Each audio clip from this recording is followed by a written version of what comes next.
এমন একটি রেসিপি আজ আমি আপনাদের সাথে শেয়ার করতে চলেছি, যেটা একবার মুখে দিলে মিলিয়ে যাবে আর খেতেও কিন্তু দারুণ টেস্টি হয়। আর তাছাড়া আপনারা এটা আপনাদের বাড়িতে থাকা ইনগ্রেডিয়েন্টস দিয়ে খুব সহজেই বানিয়ে নিতে পারবেন। তো চলুন বেশি দেরি না করে শুরু করছি আমার আজকের এই ইজি অ্যান্ড টেস্টি রেসিপি। নমস্কার, আমি পিনু, কুক উইথ পিনুতে আপনাদের সবাইকে স্বাগত। এই রেসিপিটা বানানোর জন্য সবার প্রথমে আমি একটা গ্রাইন্ডিং জারের মধ্যে নিয়ে নিচ্ছি 2 কাপ সুজি।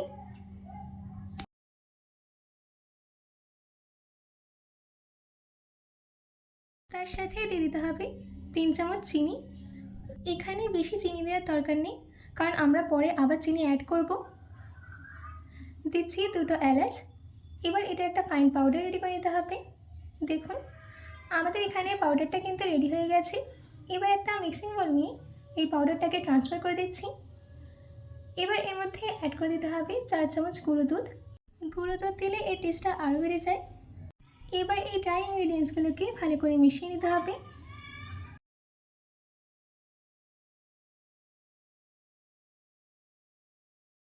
এই ড্রাই ইনগ্রিডিয়েন্টসগুলোকে ভালো করে মিশিয়ে নেওয়া হয়ে গেছে। এবার আমি এর মধ্যে অ্যাড করে দিচ্ছি 2 কাপ পরিমাণের দুধ। আমি যেই মেজারমেন্ট কাপে মেপে সুজি নিয়েছিলাম সেই মেজারমেন্ট কাপে মেপেই নিয়ে নিচ্ছি দুধ। 2 কাপ সুজির জন্য 2 কাপ দুধ। প্রথমে আমি 1 কাপ দুধ দিয়েছি। দুধটা দেওয়ার পর ভালো করে মিশিয়ে নিতে হবে। এবার আরও 1 কাপ দুধ অ্যাড করে দিচ্ছি। অল্প অল্প দুধ দিয়ে মেশাতে থাকবো। আমি এখানে দুধ অ্যাড করছি, আপনারা চাইলে দুধের বদলে জলও অ্যাড করতে পারেন, কিন্তু এর মধ্যে দুধ অ্যাড করলে টেস্টটা ভালো হয়। ভালো করে মেশাতে থাকলে আপনারা দেখতে পাবেন যে সুজিটা আস্তে আস্তে ফুলে আসছে।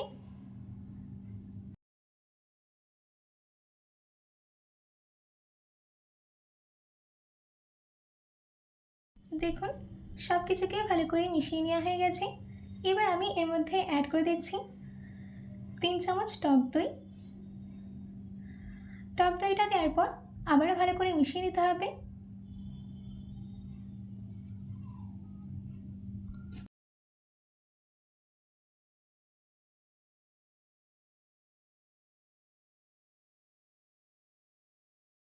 টক দইটা ভালো করে মিশিয়ে নেওয়া হয়ে গেছে।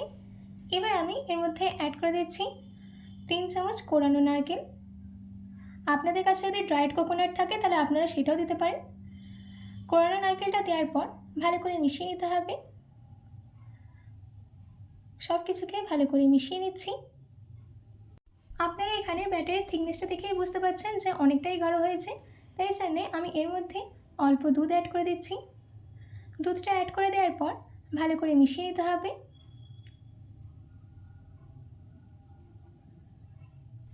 সব কিছুকে ভালো করে মিশিয়ে নেওয়া হয়ে গেছে। আর আপনারা ব্যাটারের কনসিস্টেন্সি দেখেই বুঝতে পারছেন যে কতটা পারফেক্ট এসছে। এইরকমই ব্যাটারের কনসিস্টেন্সিটা রাখবেন। এবার আমি এর মধ্যে অ্যাড করে দিলাম হাফ ছোটো চামচ বেকিং সোডা আর হাফ ছোটো চামচ নুন। বেকিং সোডা আর নুনটা দেওয়ার পর ভালো করে মিশিয়ে নিতে হবে। ব্যাস, আমাদের ব্যাটারটা কিন্তু একদম রেডি। এবার আমি এটাকে সাইডে রেখে দিয়ে একটা থালা নিয়ে তার মধ্যে তেল গ্রিস করে দিচ্ছি। তেলটাকে থালের গায়ে ভালো করে গ্রিস করে নিতে হবে।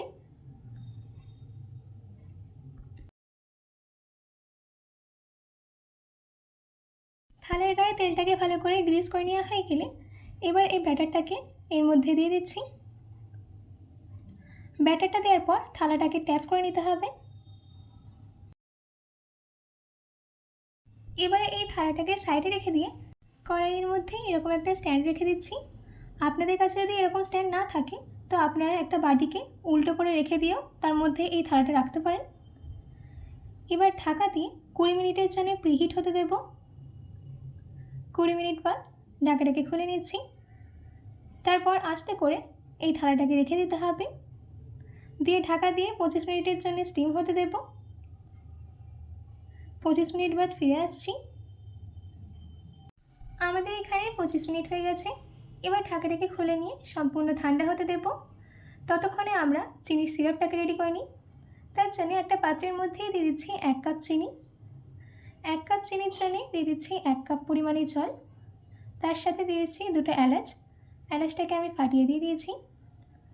এবার চিনিটাকে জলের সাথে ভালো করে মিশিয়ে নিতে হবে।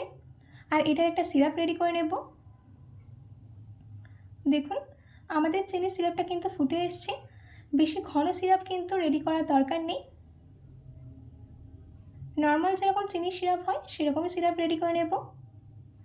ব্যাস, এবার গ্যাসের ফ্লেমটাকে অফ করে দিচ্ছি।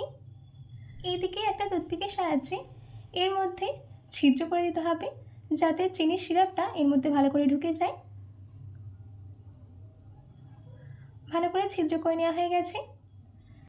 এবার অল্প অল্প করে চিনির সিরাপ দিয়ে দিচ্ছি। চিনির সিরাপটা দেওয়া হয়ে গেলে কিছুক্ষণের মধ্যেই আপনারা দেখতে পাবেন যে এটা চিনির সিরাপটাকে সোক করে নিয়েছে। চিনির সিরাপটা সম্পূর্ণ সোক হয়ে গেলে এবার আমি এটাকে কেটে নিচ্ছি।